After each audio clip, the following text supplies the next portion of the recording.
Rajasthan high court का एक अहम फैसला सामने आया, जहां अदालत ने नाबालिग से रेप के आरोप में दर्ज पॉक्सो केस को पीड़िता के बालिग होने और आरोपी से विवाह करने के बाद रद्द करने का आदेश दिया। जस्टिस अनूप कुमार दंड की एकल पीठ ने ये फैसला सुनाते हुए कहा, कानून किसी सभ्य समाज में स्थिर नहीं रहता, वो समय, परिस्थिति और सामाजिक आवश्यकताओं के अनुसार बदलता रहता है।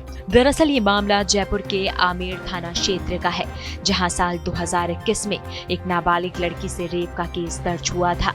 आरोपी जेल में था, लेकिन शादी के लिए अंतरिम जमानत दी गई और 8 मई 2025 को हाई कोर्ट की अनुमति के बाद उसने पीड़िता से विवाह किया।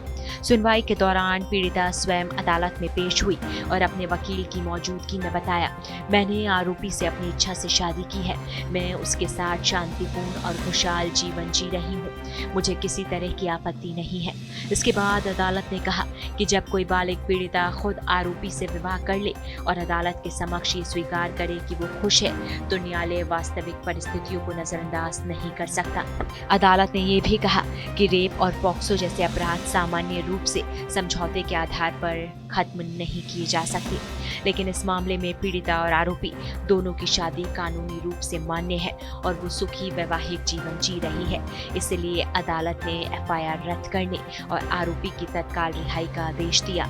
हाई कोर्ट ने अमेरिकी जज बेंजामिन कार्डोजो के विचार का उल्लेख करते हुए कहा, कानून का अंतिम उद्देश्य समाज का कल्याण है। हालांकि कोर्ट ने साफ किया कि ये फैसला किसी नजीर के रूप में इस्तेमाल नहीं किया जा सकता, क्योंकि ये एक विशिष्ट परिस्थिति में दिया गया निर्णय है।